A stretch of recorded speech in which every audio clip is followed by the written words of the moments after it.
If you're a man with cancer who feels the weight of protecting everyone else while silently collapsing inside, this is the rule I use. So resentment, confusion, and distance do not quietly grow inside my home, inside my soul. I refuse to let pride rob my family of the truth. Hi, I'm Cloud, and I have lung cancer. Feels strange saying this out loud. This channel is my way of defying this disease, a place to regroup and gather my strength. I'm gonna need you in my corner. Here we will thrive beyond cancer.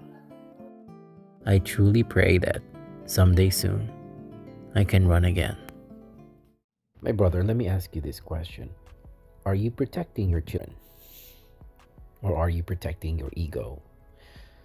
Stay with me 10 minutes today, and I'll show you exactly how facing my failures as a father keeps me moving forward and fighting this disease.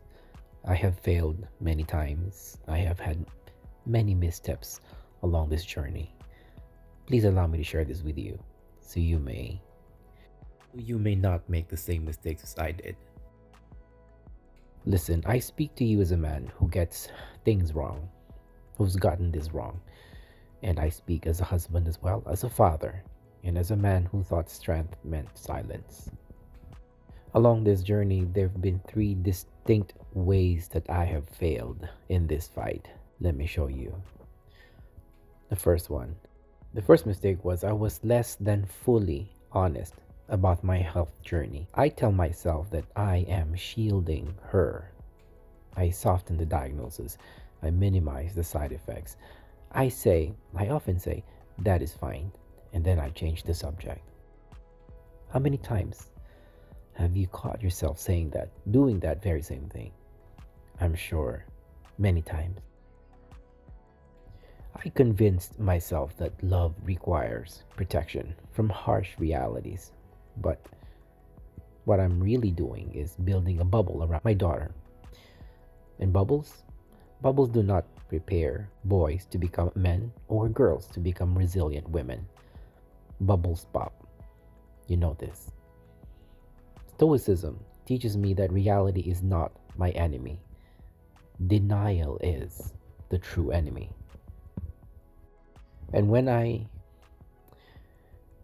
I distort the truth, the reality, to make it more comfortable, or so I think, or so I thought, I taught my child to fear the truth instead of face it.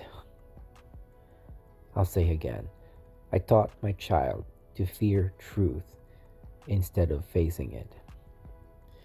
My child senses the tension anyways. You can't hide that from them. They see many things. You think they don't, but they do.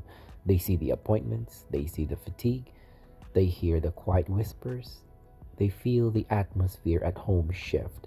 Believe it or not, your child is perceptive. They may not understand pathology reports, but they understand emotional climate. When I withhold the truth, as I did, I do not remove fear. I remove clarity. And in so doing, I actually inject fear into the household. My brother, a father's job is not to eliminate hardship in life. A father's job is to model how to walk through hardship. True, real honesty becomes an act of leadership. The second way that I have failed in this journey is I have failed to show vulnerability to my daughter. I have falsely pretended that I am invincible. I tighten my jaw. I hide my tears. I act unshaken, unbothered. Thus, I think I am modeling strength. No. But between you and me, as a man and as a father, we both know that strength is not the absence of fear. Strength is disciplined courage in the presence of fear. When I have refused to show vulnerability to my child, I taught my child that emotions are weaknesses. I falsely teach my daughter to distrust transparency and the truth. They already know something is wrong. When I say nothing, they imagine the worst. Vulnerability is not collapse, it is controlled exposure. Look, when I say I am scared sometimes, but I am fighting, I do not diminish myself.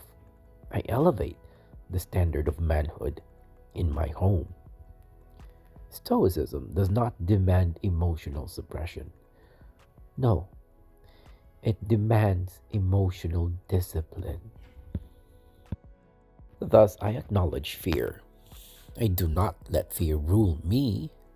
I share appropriately. I remain steady. That is strength. This is the strength that I have discovered and realized along this journey. Here is the third failure and mistake that I have committed.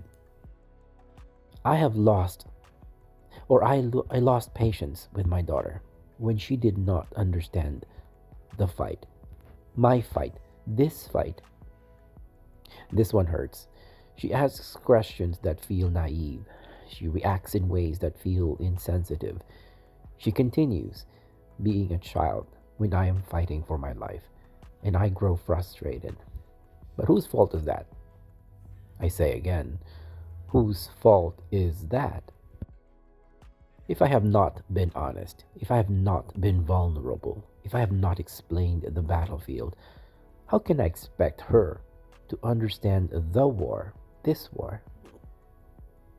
Right? Children interpret through limited experience. If I do not teach her, she will fill in the blanks. Stoicism teaches me control of my response. I cannot control this disease. I cannot control the side effects. I cannot control the prognosis. The only thing that I can control is how I respond to this and how I respond to my daughter. That's within my control. That's within your control.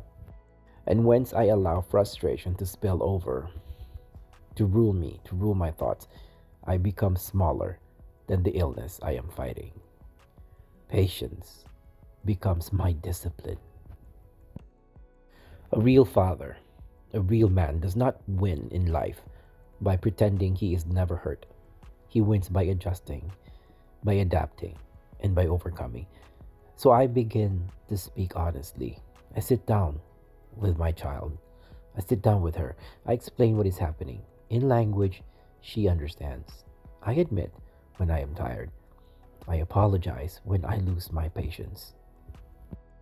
In so doing, these past few weeks, this past 2 months, instead of fear spreading in silence in my household, in my home, resilience begins forming in clarity.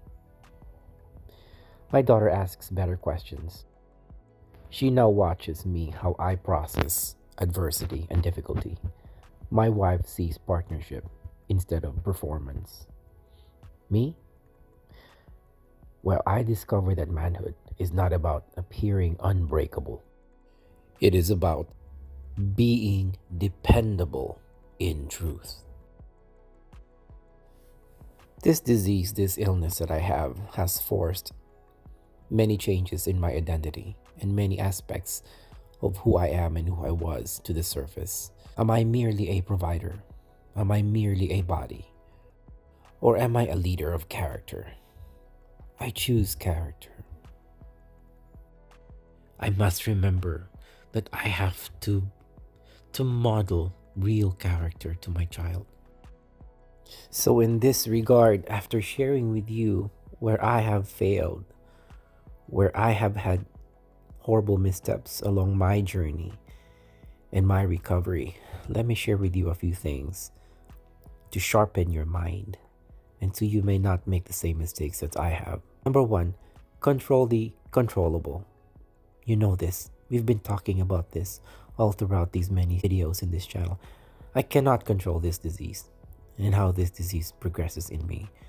I can control my honesty. I control my tone. I control my presence at the dinner table, especially at the dinner table.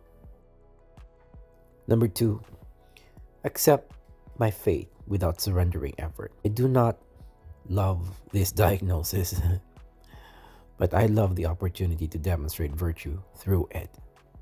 This is going to be my training ground for this. And finally, respond. Do not react. Between stimulus and response, there is a space. In that space, I choose patience over irritation, clarity over silence, courage over ego.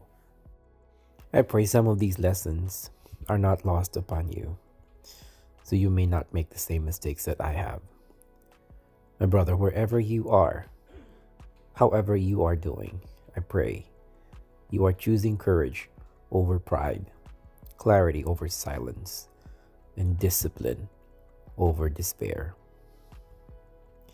If you find value in my blueprint for healing, recover the body, and rebuild the mind, subscribe and check out the other videos in this series. I'll see you soon.